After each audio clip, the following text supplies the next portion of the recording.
Hadirin yang mulia, marilah kita menyimak mau'idhah hasanah yang akan dihaturkan oleh Yang Mulia Bapak Kiai Haji Mustafa Bishri. Dumateng panjenenganipun Romo Kiai Haji Mustafa Bishri dipun aturaken.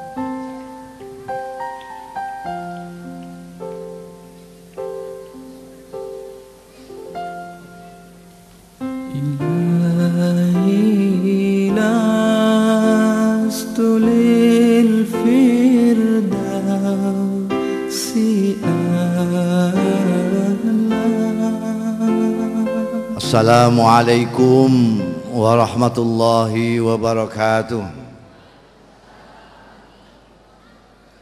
Alhamdulillahi nahmaduhu wa nasta'inuhu wa nu'minu bihi wa natawakkalu alayhi wa nastaghfiruhu wa natubu ilayhi wa na'udzu billahi min syururi anfusina wa min sayyiati a'malina.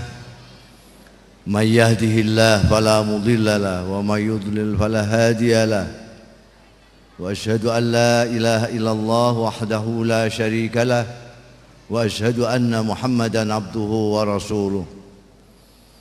Allahumma fassalli wa sallim wa barik wa tarham wa tahannan ala abdika wa rasulika sayyidina wa maulana Muhammadin wa ala alihi wa ashabihi wa man tabi'ahu dah, amma ba'd. Hadaratil afadil sadatil ulama wal masyayikh al aizza wa fil muqaddimah sahibul fadilah Syekhu Pesantren Ar-Risalah Kiai Haji Muhammad Ma'ruf wa Syekhatu Pesantren As-Sayyidah Al-Karimah Aina Ilmardiyah di Ma'izuha. Yang terhormat dan yang saya hormati para tamu-tamu khususnya dari negara sahabat, para ibu, para bapak, saudara-saudara sekalian teristimewa, para wali santri dan santri-santri Pondok Pesantren Ar-Risalah As-Salafi Terpadu, keluarga besar Pondok Pesantren Ar-Risalah yang saya cintai. Pertama-tama perkenankanlah saya memanjatkan puji syukur kehadirat Allah Subhanahu wa taala yang telah memperkenankan saya pada malam hari ini sowan dalam kompleks yang luar biasa dari Pondok Pesantren Salafi Terpadu Ar-Risalah dalam rangka haul dan khataman. Mudah-mudahan berkumpul kita di tempat yang baik, dalam rangka yang baik, dengan niat yang baik ini mendapat ridho dari Allah Ta'ala, barokah dan manfaat fid dini wa dunya wal akhirah. Ibu-ibu dan bapak-bapak sekalian, mohon maaf saya duduk bukan karena iri dengan sampean semua, tapi karena saya mungkin terpengaruh dengan tren masa sekarang di mana orang banyak suka kursi. Jadi saya kepengen nyobain gitu.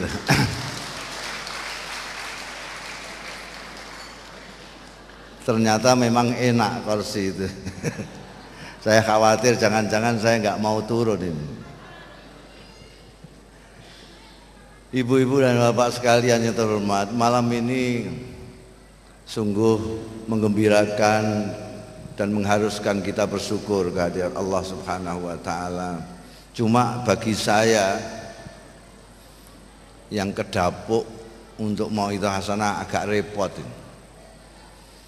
Karena ada dua acara yang dijadikan satu, acara haul dan khataman syukuran kelulusan dan prestasi anak-anak santri.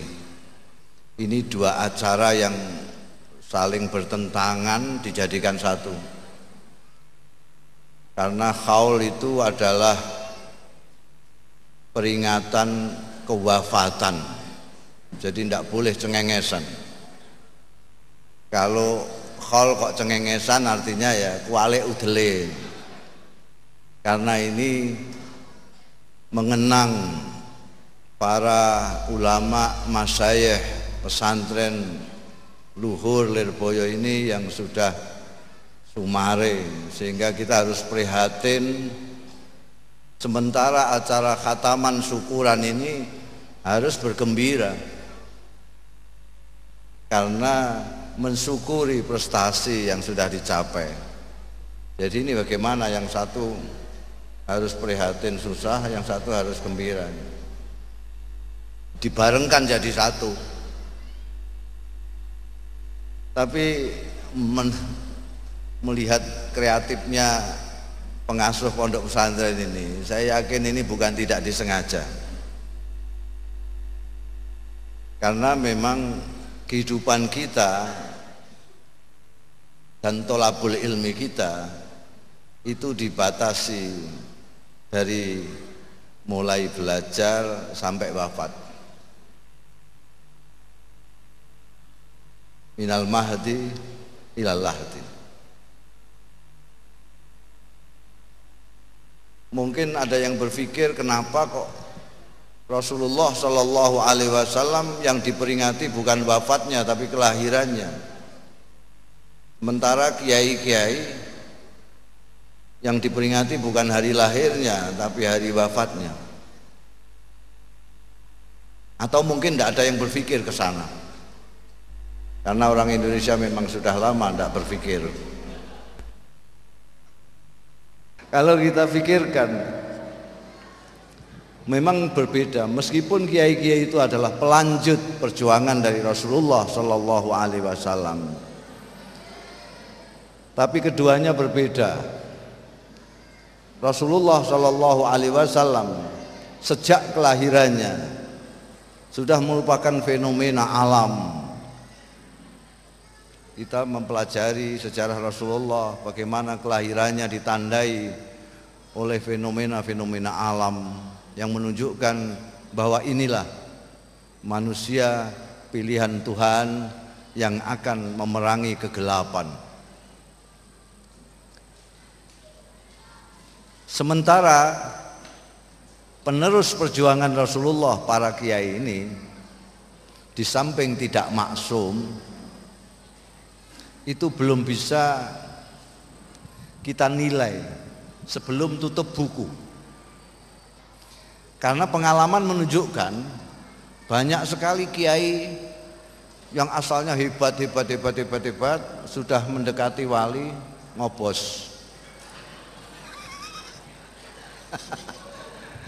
Banyak kiai yang sudah kita puja-puja sebagai al-mukarram dan yang luar biasa, tiba-tiba tidak tahan melihat godaan duniawi dan tidak pantas lagi kita sebut.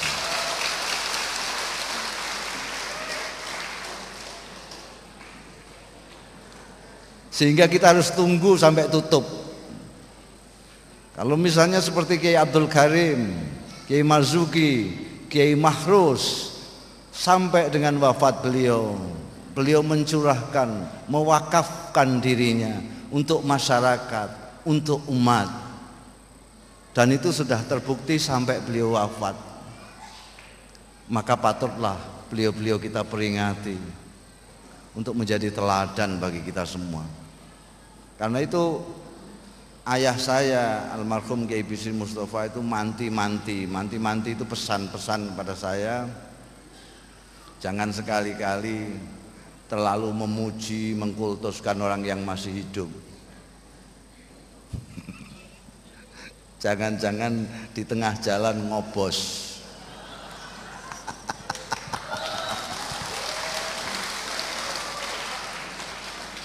Tunggu dulu konsistensinya, istiqomahnya sampai di mana.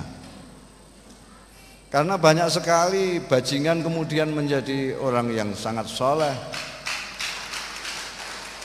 tetapi banyak kiai yang kemudian menjadi preman. Kok ditepuk itu? Jadi haul ini memperingati beliau-beliau yang telah terbukti selama hidupnya mengikuti jejak Rasulullah Sallallahu Alaihi Wasallam.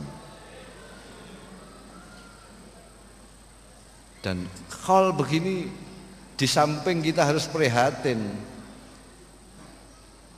yang pertama, yang khusus untuk diri kita sendiri. Dalam acara haul kita harus berpikir, sekarang saya mengkholi, nanti saya dikholi apa enggak?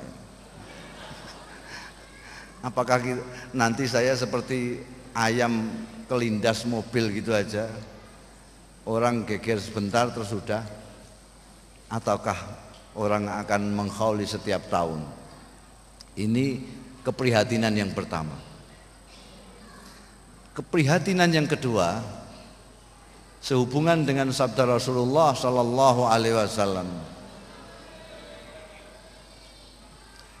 yang menyatakan bahwa innallaha la yantazi'ul ilma intiza'an min suduril ulama wa innama yantazi'uhu biqabdil uzama wa innama yantazi'uhu biqabdil ulama fa illam yabqa wa fi riwayatin wa illam yubki wa illam yabqa alimun wa fi riwayatin wa illam yubki aliman ittakhadhan nasu ru'usan juhalan fasu'ilu fa'aftau bighairi ilmin fadallu wa adallu atau kama qala Rasulullah Sallallahu Alaihi Wasallam. Sabda Rasulullah ini mudah-mudahan belum sampai sekarang ini. Jadi Allah Ta'ala itu tradisinya mengambil ilmunya tidak didodosi dari dadanya orang alim. Ilmunya Kiai Abdul Karim diambil, ilmunya Kiai Marzuki diambil, ilmunya Kiai Makhrus diambil dari dadanya, tidak. Tapi tradisi Allah adalah biqabdil ulama, dengan mengambil sekaligus orang alim itu sendiri. Kiai Abdul Karim diambil dengan ilmunya, Kiai Marzuki diambil seilmunya, ilmu Kiai Makhrus diambil beserta Kiai Makhrusnya. Sampai nanti kalau sudah tidak ada orang alim lagi, orang-orang akan bertanya kepada pemimpin-pemimpin yang bodoh. Fasu'ilu fa'aftau, maka orang-orang bodoh itu akan berfatwa seenak udelnya sendiri. Fadallu, sesatlah mereka, wa adallu, dan menyesatkan.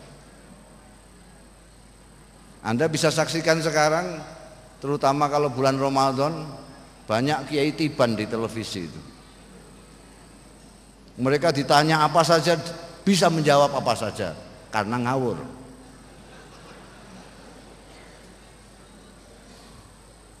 Fa'aftau bighairi ilmin, mereka berfatwa tanpa ilmu, lalu mereka sesat dan menyesatkan. Kalau mereka sesat sendiri tidak apa-apa, menyesatkan ini yang menyusahkan orang.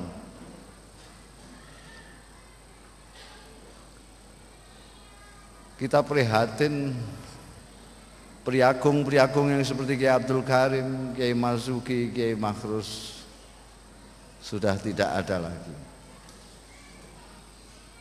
Barusan Kiai Fakih Imam dipanggil oleh Allah Ta'ala.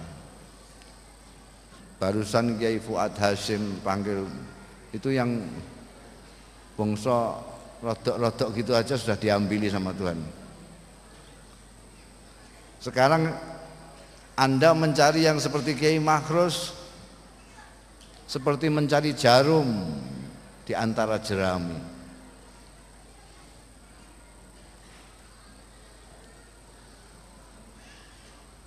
Ini hal kita harus prihatin. Tapi sekaligus hari ini kita bersyukur karena ada tekad yang besar dari keturunan kiai-kiai yang kita kholi untuk menjawab apakah pendahulu-pendahulunya ini akan ada yang meneruskan ataukah tidak. Saya sangat senang sekali dengan Ar-Risalah di sini karena saya sudah lama mengkritik habis-habisan sistem pendidikan kita yang menurut saya, tidak tahu menurut sampean, berbeda tidak apa-apa, ini negara demokrasi. Menurut saya ini adalah pendidikan yang diterapkan di Indonesia sampai sekarang adalah sistem pendidikan warisan kolonial Belanda.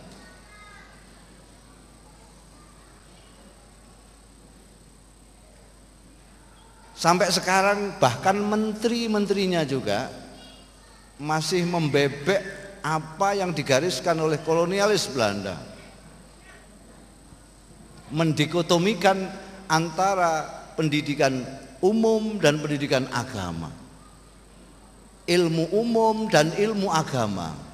Yang aneh bin ajaib, kita sendiri dari kalangan pesantren yang mempunyai kitab yang tidak mendikotomikan ilmu, tidak mendikotomikan pendidikan, kita ikut latah menatakan pendidikan agama dan pendidikan umum. Padahal ini siasat dari kolonialis Belanda. Kita dipecah menjadi dua. Ini yang agama ke madrasah, ke pesantren. Ini yang umum, SMP, SMA, perguruan tinggi. Akibatnya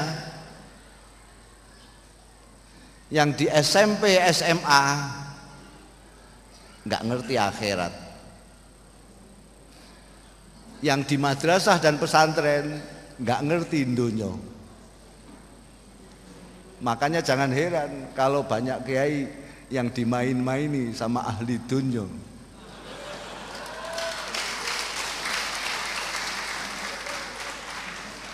Karena kiainya tidak tahu dunia, ikhlas saja, ikhlasnya tidak taktis sama sekali.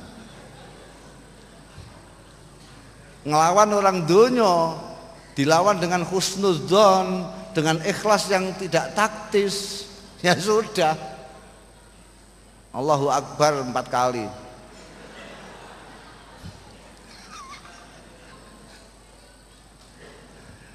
Kita jadi terseplit menjadi dua. Terlepas dari sistem imamah di Iran, terlepas dari aliran Syiahnya, kiai-kiai di Iran yang sering disebut ayatullah itu tidak hanya bisa diajak bicara soal fikih, soal tafsir, soal hadis, tapi bisa diajak bicara soal politik, budaya, militer, dan seterusnya. Kenapa? Karena dia menggunakan patokan kitab kuning yang tidak membedakan agama dan umum, tetapi fardu ain dan fardu kifayah saja. Anda boleh lihat di Ihya itu, di sana Imam Ghazali juga tidak mendikotomikan antara umum dan agama, hanya fardu ain dan fardu kifayah. Berarti semuanya fardu. Thalabul ilmi faridhatun ala kulli muslimin wa muslimatin. Akibatnya kita tertinggal sangat jauh. Fungsi-fungsi dalam kehidupan berbangsa dan bernegara pun kita bagian dongo. Tidak boleh ikut ngatur sampean. Pesantren 32 tahun bahkan lebih dari itu, seperti di pinggiran seolah-olah tidak ikut memiliki Indonesia. Karena dalam apa-apa nantilah bagian dongo saja. Anda buka koran apa saja, buka bagian iklan, tidak ada. Dicari lowongan pekerjaan, dicari lulusan pesantren, tidak ada. Karena itu bagian akhirat itu, bukan bagian dunia. Padahal kehidupan ini sejak Orde Baru paling tidak itu didominasi oleh kehidupan yang sangat-sangat duniawi, yang sangat materialistis. Saya kagum tadi beliau dari Jepang bahkan tidak menginginkan materi. Ya pantas kalau Jepang tidak menginginkan materi karena orang Jepang memang sudah kaya. Kita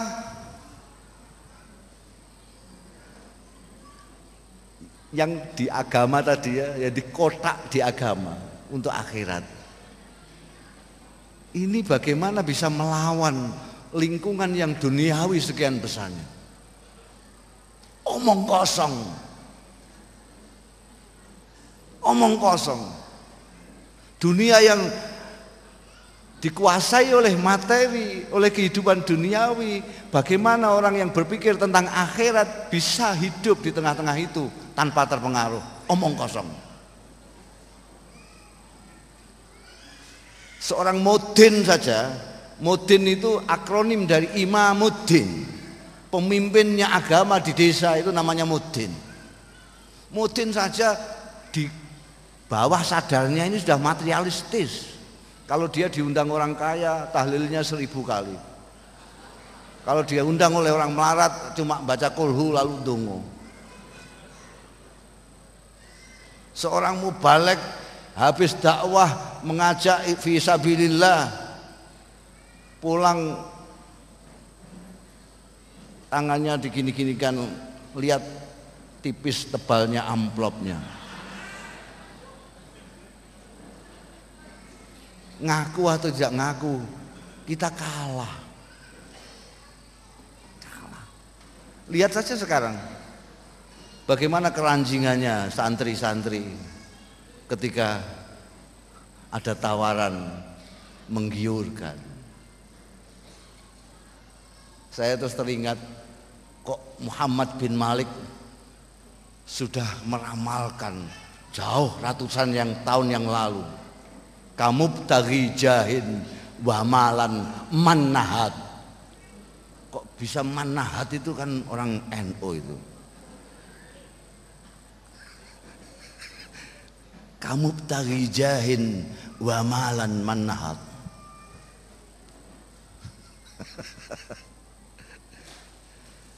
Ini dulu ajaran Rasulullah Sallallahu Alaihi Wasallam yang masih dilanjutkan oleh pendahulu-pendahulu kita seperti Kiai Abdul Karim, Kiai Ma'ruf, Kiai Marzuki, Kiai Mahrus. Kaya itu dari dalam, bukan dari luar. Tapi sekarang coba sampean sebut siapa yang kaya dari dalam di antara kita. Sekarang siapa di antara sekian banyaknya ini, yang kiai sekalipun, yang berani menirukan doanya Kanjeng Rasul Sallallahu Alaihi Wasallam? Doanya Kanjeng Rasul, bukan ijazahnya Syekh Abdul Qadir Jailani saja, bukan donganya Mbah Donglo, Kanjeng Rasul. Dongo umatnya tidak berani mengikutinya. Allahumma ahyini miskinan wa amitni miskinan wa surni fi zumratil masakin. Berani sampai dongo begitu? Ya Allah, berilah aku kehidupan miskin, mati miskin, kumpulkan aku bersama orang-orang miskin. Berani berdoa begitu? Tidak ada yang berani. Kenapa? Karena kita tidak dalam posisi Rasulullah. Rasulullah dalam posisi kaya kuat, miskin kuat. Karena beliau kuat miskin dan kuat kaya, maka beliau bisa memilih. Saya memilih miskin saja. Tapi kita kaya tidak kuat, miskin terpaksa. Tidak dalam posisi bisa memilih. Karena kita tidak bisa dalam posisi memilih. Kita hidup sederhana tidak bisa, tawakal tidak kuat, sabar tidak Makanya ya harus jadi kaya aja lah. Jadi kaya. Terutama ini santri-santri, nanti kalau lulus sudah pulang di masyarakat, jangan cepat-cepat pasang plang kiai baru, ustadzah lulusan Ar-Risalah, salafi terpadu, bisa bahasa Mandarin, bahasa Jepang, bahasa Arab, terus pasang plang. Jangan cepat-cepat buka dasar, nanti cepat-cepat tutup. Kata Sayyidina Umar, tazawwadu qabla an tusawwadu. Berbekalah dulu sebelum kalian dijadikan pemimpin. Sekarang banyak orang yang terpaksa karena sudah dipemimpinkan sebelum masanya. Ada yang dipemimpinkan sebelum masanya, akhirnya tidak tahan lama. Seperti buah karbitan, dipaksakan untuk matang, akhirnya matang tidak, mentah tidak. Jadi nanti anak-anak siap dulu, siap dari segala macamnya. Jangan sampai menjadi benalu. Jadi orang kaya dulu. Kalau tidak bisa kaya di luar, kaya dari dalam. Sehingga kalian tidak membutuhkan siapapun kecuali Allah Ta'ala. Hanya orang yang tidak butuh kepada siapapun kecuali Allah lah yang sebenarnya kaya. Hanya orang yang tidak mau ditindas oleh siapapun kecuali Allah lah orang yang merdeka. Sampai terserah mau ahli bahasa Inggris, bahasa Mandarin, bahasa Arab, bahasa Jepang, silahkan. Tapi tanamkan ini di dada anak-anak sekalian. Jangan mau ditindas oleh siapapun, termasuk oleh diri sendiri. Jangan mau ditindas, dijajah siapapun kecuali oleh Allah. Jangan takut kepada siapapun kecuali Allah. Jangan membutuhkan apapun kecuali Allah. Maka kalian akan menjadi sangat kaya, sangat merdeka.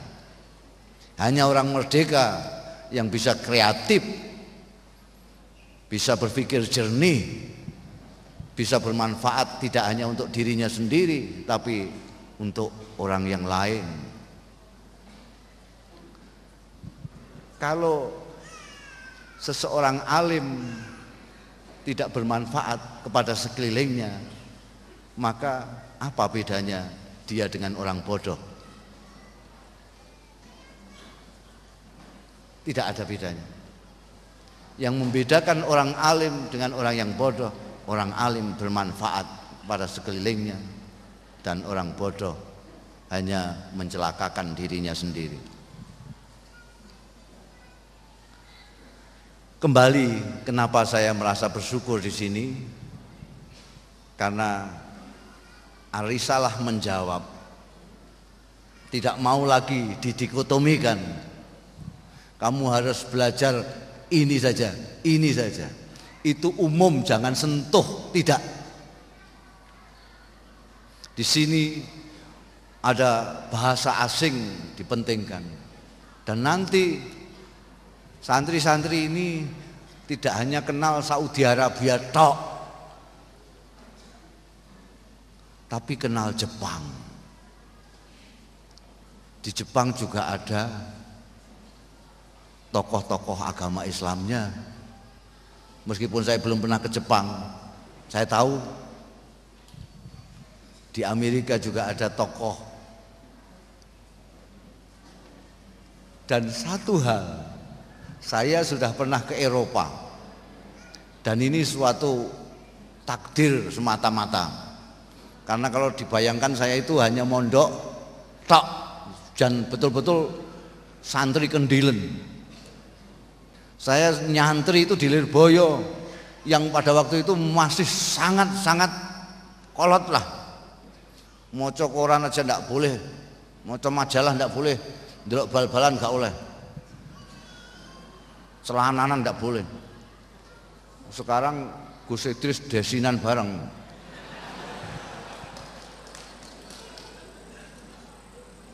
Saya tidak pernah sekolah formal, tidak pernah. Saya hanya di pondok Lirboyo, pondok Krapyak, dan pondoknya ayah saya sendiri. Sudah tidak pernah sekolah.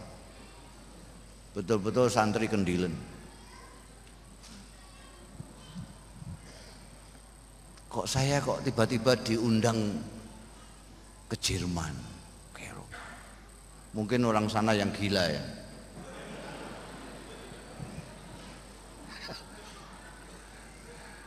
Saya di sana itu hanya disuruh baca syair. Itu kan gila itu. Jauh-jauh diongkosi mau dikon maca syair. Ya saya ya meskipun nggak ngerti cara Jerman ya mau maca syair gitu aja. Bisa lihat Eropa.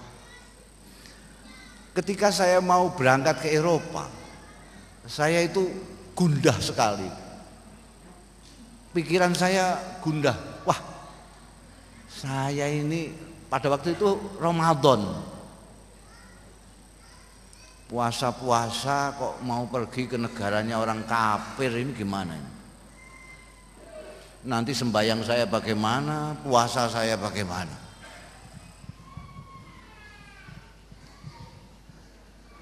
Tahu-tahu begitu saya turun di Frankfurt, kemudian saya dijemput menuju ke Hamburg. Saya diundang di Universitas Hamburg. Di sana ada pusat studi bahasa Asia Pasifik dan bahasa Indonesia. Saya melihat tercengang sekali. Negara yang saya bayangkan negara kafir, itu ternyata ajaran Rasulullah Shallallahu Alaihi Wasallam berjalan dengan tertib di sana, bersih, jalan bersih seperti dipel terus setiap hari, jalan sampah tidak ada, bersih sekali. Padahal tidak ada satupun tulisan an-nadzafatu minal iman, tidak ada.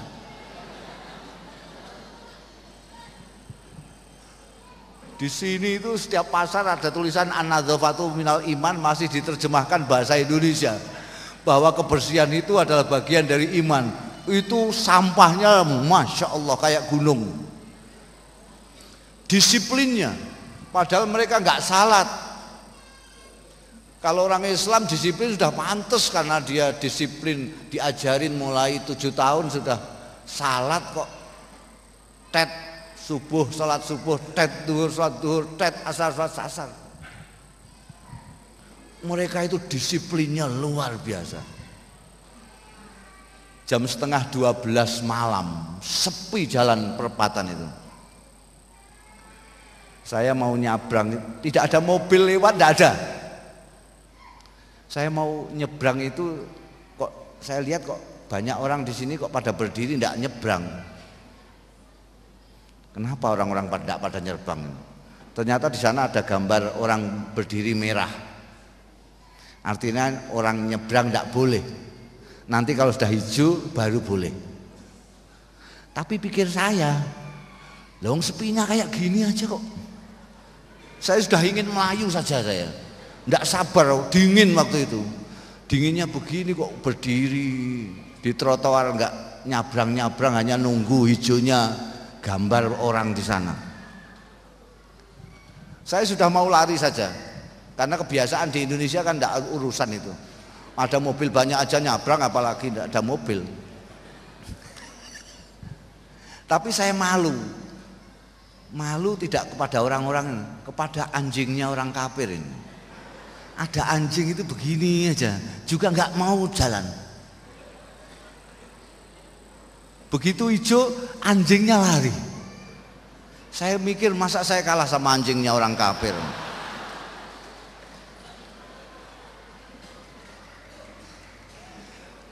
Bagaimana amanahnya? Kalau mengatakan jam 7, mereka jam 7. Saya terkena ketika saya dari Jerman mau ke Perancis. PJKA-nya sana ya, PJKA-nya sudah janji jam 6 persis. Saya datang ke stasiun jam 6 1 menit. Kepancal saya. Kepancal, kereta sudah jalan. Hanya 1 menit. Kalau di sini sudah diumumkan di loudspeaker, para penumpang harap lekas naik, kereta akan segera berangkat. Para pengantar harap lekas turun. Itu bunyi terus sampai 1 jam nggak jalan-jalan keretanya. Penghormatannya terhadap hukum, jangankan nabrak orang, nabrak pohon saja orang kena tilang. Dia harus mengganti. Keparahan pohon ini ketabrak mobil itu sampai seberapa. Penghargaan terhadap manusia luar biasa. Sopan santunnya, saya itu di Frankfurt itu saya anggap di sini aja. Begitu turun, saya naik pesawat sekian lamanya kejutan karena di pesawat tidak boleh merokok. Turun langsung saya ngerokok. Petugas datang itu dengan sopan sekali. Maaf, Anda merokok? Ya. Mari saya antarkan ke tempat merokok. Saya terus diajak kayak toples gitu, sendirian merokok ini.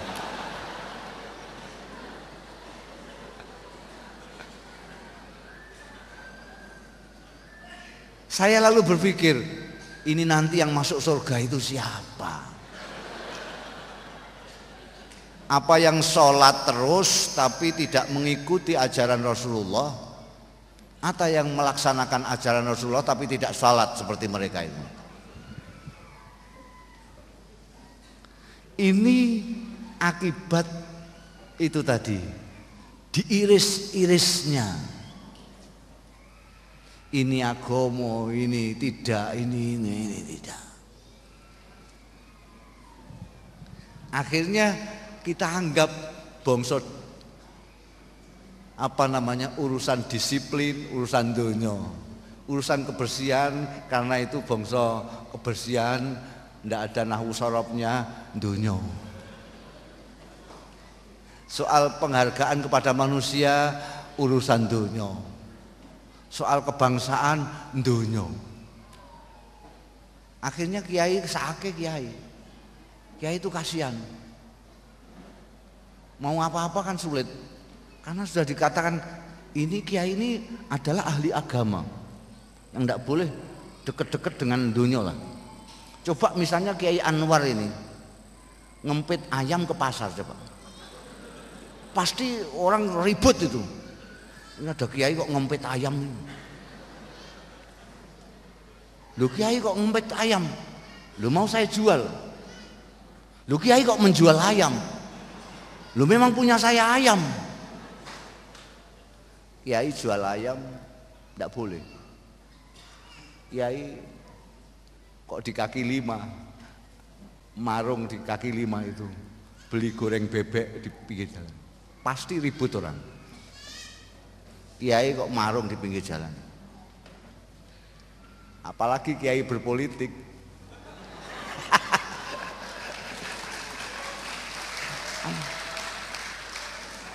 Ini akhirnya kita itu bertanggung, sudah diiris agama dan umum, akhirnya dunia masih diiris lagi.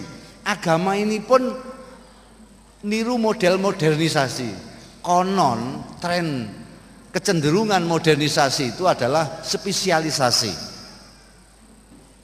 Dulu kalau orang sakit apa saja, dokternya cuma dokter itu saja, dokter umum itu. Sakit gigi dokternya juga itu, sakit perut ya itu, korengan ya itu, kopoken ya itu. Tapi ketika dunia semakin modern, itu ada takhasus, ada spesialisasi. Ada spesialisasi THT. Telinga, apa itu THT itu? Hidung, tenggorokan. Jadi kalau sampean sakit gigi jangan ke dokter THT. Ada dokter gigi khusus, ada dokter kandungan khusus, dokter anak-anak sendiri. Sekarang lebih modern lagi, lebih ditakhasus lagi. Ada dokter THT anak-anak. Jadi misalnya kok orang tuanya dan anaknya sama-sama kopoken, itu dokternya 2. Ini sehabis anak saya dokter, saya diperiksa, oh enggak, ini THT anak-anak.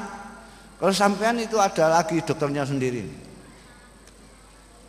Rupanya orang Islam di Indonesia juga terpengaruh dengan tren modernisasi ini.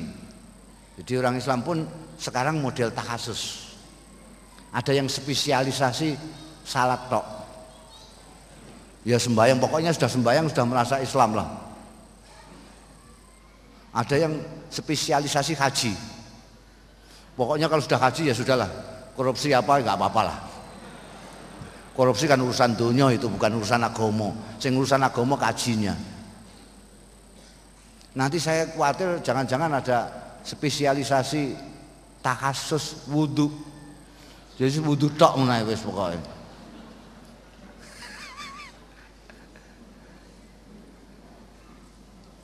Maka saya kira hari salah ini akan menjawab. Nanti itu betul istilahnya terpadu.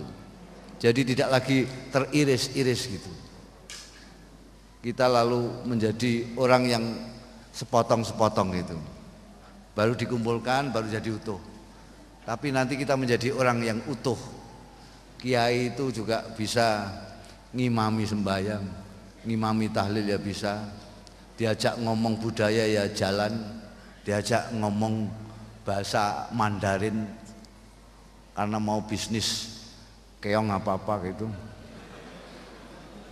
Mau bicara bahasa Jepang karena mau alih teknologi, sana canggih-canggih. Kita kalau ngomong sini coro Jawa, kono coro Jepang, wah itu juru bicaranya berapa itu, tukang terjemahnya itu. Harus cari juru bicara yang mengindonesiakan coro Jawanya kiai ini. Nanti coro Indonesia menjepangkan coro Jepang. Wah, jadi penterjemahnya banyak. Kiainya ngomong, aku harap ngene, saya akan begini. Baru diterjemahkan bahasa Jepang. Orang Jepangnya kesel menunggu terjemahan tok itu. Tapi lulusan Arisalah bisa langsung bicara bahasa Jepang.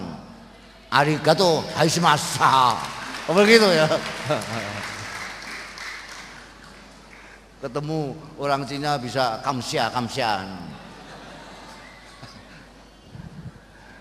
Jadi nanti itu tidak ada lagi. Tadi saya sudah tanyakan kepada Kiai kuno ini, Kiai Anwar kan termasuk Kiai kuno.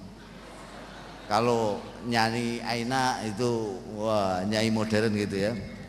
Saya tanyakan bagaimana kok sampean kok oh iya itu kan kita harus semuanya menguasai, ini zaman globalisasi. Wah.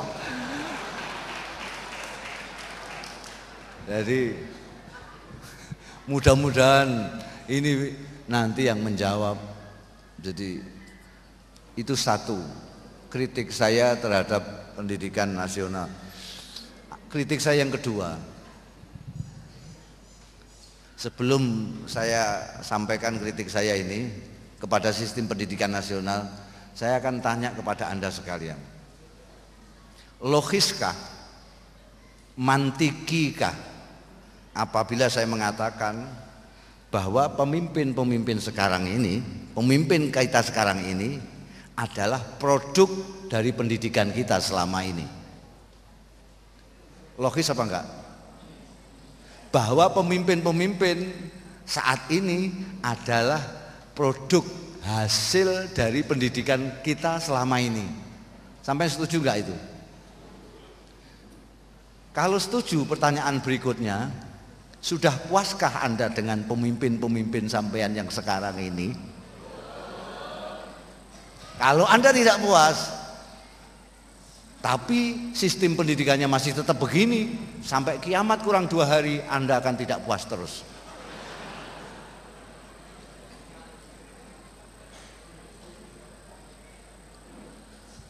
Pendidikan selama ini, pendidikan itu menurut ahli pendidikan, saya pondok pesantren sama Gus Sufar ini sama. Menurut konon kabarnya ya, pendidikan itu harus paling tidak 3H. Head, heart, hand. Kepala, hati, dan tangan. Ini kejuruan. Tapi apa yang selama ini kita dapatkan di dalam pendidikan kita? Yang dipeleter-peleter ini saja. Yang kepala tok. Ini tidak disentuh sama sekali. Jangankan kok ini saja baru kemarin disentuh.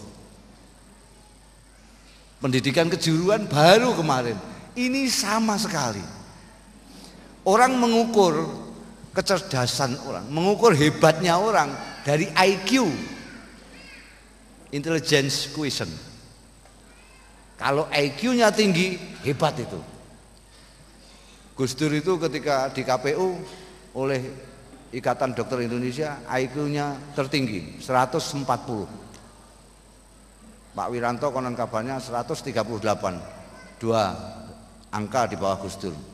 Amin Rais 109. Kabarnya gitu. Kalau orang itu ininya tinggi, wah, disanjung-sanjung. Sampai lihat saja rapot, saya nggak tahu rapotnya Ning Aina ini di sini nih, saya nggak tahu. Ini nanti tolong lihat saya pas rapotnya. Rapotnya yang madrasahnya sendiri loh, jangan yang SMP gitu sudah patok bangkrong dari sananya dan tidak boleh diwawai. Paspornya anak murid sekolah termasuk madrasah. Madrasah di Indonesia itu paling unik. Ini tuan siapa dari Jepang, di Indonesia itu unik. Ada madrasah, ada sekolah. Kalau madrasah itu sekolah yang banyak tulisan Arabnya. Kalau sekolah itu yang banyak tulisan Latinnya. Karena itu tokonya juga ada 2. Ada toko buku dan toko kitab. Kalau toko buku seperti Gramedia, Gunung Agung itu yang menjual buku-buku yang banyak Latinnya. Tapi kalau toko kitab yang banyak Arabnya. NU-nya sendiri juga ada Rois Am dan ketua umum. Yang kiai Rois Am, yang agak-agak kiai ketua umum. Ini unik sekali. Jadi ada madrasah, ada sekolah. Itu silahkan dilihat rapotnya yang madrasah sekalipun itu. Rapot itu isinya prestasi di atas, itu dinilai oleh gurunya secara teliti. Bahasa Inggris 5,7, biologi 3,46, 4,01, sampai begitu. Matematika. Nanti di bawah ada embel-embel tazyil bahasa Arabnya. Kalau di surat kayak NB, kelakuan baik. Itu bijinya tidak pakai angka, apalagi kok pakai koma. Bijinya ABC. Kelakuan baik di bawah itu bijinya ABC. Dan hampir seluruhnya rapotnya anak sekolah Indonesia, saya berani menjamin, berani bertaruh, semua bijinya B semua. Karena gurunya mau bikin A kok terlalu tinggi ya, C kok kasihan, B aja. Ini artinya apa? Artinya kelakuan baik itu tidak begitu perlu katimbang prestasi. Saya sering memprovokasi yang mempunyai sekolah sendiri seperti pesantren-pesantren. Kenapa tidak bikin rapot sendiri? Misalnya ilmu bumi, tafsir, tawadhu, tawakal, sabar. Jadi terpadu betul antara mental ini dan ini. Sekarang ini prestasi terus. Kalau prestasinya bagus semua, ranking pertama, orang tuanya syukuran, senajan kelakuan baiknya tidak karuan. Akibatnya kita kebanjiran orang pintar yang tidak terdidik, orang pintar yang tidak bermoral. Itu lebih celaka daripada orang bodoh. Lebih baik bodoh saja kalau tidak bermental daripada pandai tidak bermental. Kalau orang bodoh mencuri, itu gampang tangkap-tangkapannya, gampang memasukkannya penjara. Dia mencuri bawa linggis, tolang-tolang, gampang kelihatan, oh itu nyuri itu. Dapat ayam satu, cekel-cek, dok, masuk penjara. Tapi kalau orang itu pinter, dia tidak bawa linggis, cuma tanda tangan. Cet-cet-cet, tidak hanya pitik satu, pitik se-Indonesia itu. Miliatan, miliatan, dan sulit dipenjarakan. Jadi lebih baik bodoh sajalah daripada pintar tapi tidak bermental. Karena lebih berbahaya itu kalau pintar tapi tidak bermental. Karena ini tidak pernah disentuh sama sekali ini. Berani enggak Nyai Aina Ulmardiyah bikin raport sendiri, yang sekolahnya sendiri aja lah. Jadi jatuhkan satu, tafsir, tawadhu, hadis, sobar, itu rahmah. Jadi itu menyatu. Dan guru bisa kok, buktinya bisa membiji B, C, D kok. Guru selalu ngawasi, itulah yang namanya pendidikan. Selama ini kan apa yang dinamakan pendidikan ini sebetulnya pengajaran saja. Ada perbedaan antara pengajaran dan pendidikan. Pengajaran itu bahasa Arabnya ta'lim, pendidikan tarbiyah. Pengajaran itu hanya memberikan informasi. Anak dikasih informasi qala Muhammadun huwa ibnu Maliki wa ali luhuril kiramil bararah, sudah hafal alfiyah langsung. Dikasih informasi bismillahirrahmanirrahim alhamdulillahirabbil alamin minal jinnati wan nas, hafal Quran. Tapi apakah kelakuannya kelakuan Quran? Itu bukan urusan pengajaran. Itu urusan pendidikan, tarbiyah. Yang bisa merubah sikap perilaku orang adalah pendidikan, tarbiyah, bukan pengajaran. Lah kalau cuma pengajaran tok, ya lebih murah kalau kita ngingoni komputer. Komputer saya itu, wah luar biasa. Dia hafal Kutubut Tis'ah. Karena saya kasih informasi Kutubut Tis'ah. Dia hafal Quran sak tafsirnya. Qurtubi, Ibnu Katsir dia tahu semua. Malah saya kasih ngilmu catur itu, saya main catur sama dia kalah terus saya. Lah kalau cuma pengajaran tok, komputer saja lebih murah, enggak usah ngingoni anak sekarang. Pinter sekali, bahasa Inggris tahu, bahasa apa saja tahu komputer saya itu. Tafsir bisa, hadis bisa, aqaid bisa, luar biasa. Cuma ya itu, saya duduk di bawah, dia angkrik-angkrik terus di meja ini, enggak punya sopan santun sama sekali. Karena apa yang masuk di memori dia tidak membuat dia menjadi orang yang santun, bekakas begitu. Lah apa bedanya manusia dengan bekakas itu kalau memang hanya digitukan tok, itu tidak dididik. Ibu-ibu betul kan kata saya? Saya khawatir kalau tidak mau turun ini. Keenakan duduknya empuk sekali. Jadi ini sudah jam 12:30 dan saya masih keenakan bicara karena. Jadi sekali lagi saya ucapkan selamat kepada pengasuh pesantren, kepada pesantrennya sendiri, kepada wali-wali santri, kepada santri-santrinya, kepada keluarga besar Pondok Pesantren Salafi Terpadu Ar-Risalah. Mudah-mudahan selalu mendapat bimbingan dari Allah Ta'ala, selalu meningkat tidak hanya pengajarannya tapi pendidikannya juga, menciptakan anak-anak yang saleh, yang bermanfaat tidak hanya bagi dirinya sendiri tapi bagi masyarakat dan bangsanya. Demikian kurang lebihnya saya mohon maaf.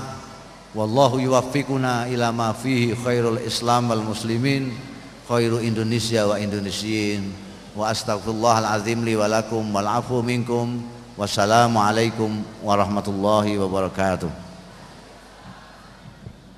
Binailil khairi jami'an ya hujjaj baitillah, siru linailil khairi jami'an ya hujjaj baitillah, wasallallahu al-afwa dawaman, wasallallahu al-afwa dawaman, bifadli akramil khalqillah, bifadli akramil khalqillah.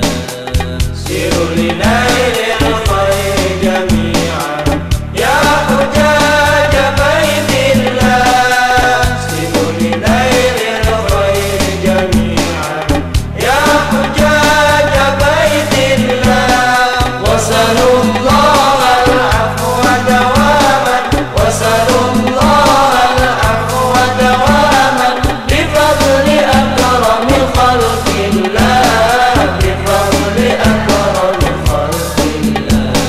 Bil Mustafa rabbi yuwannikum wa yuballighukum kull amanikum, bil Mustafa rabbi yuwannikum wa yuballighukum kull amanikum, min kullil khairat tu'tikum ya ahbab rasulillah, min kullil khairat tu'tikum ya ahbab rasulillah, wasallallahu al-afwa dawaman, wasallallahu al-afwa dawaman, bifadli akramil khalqillah,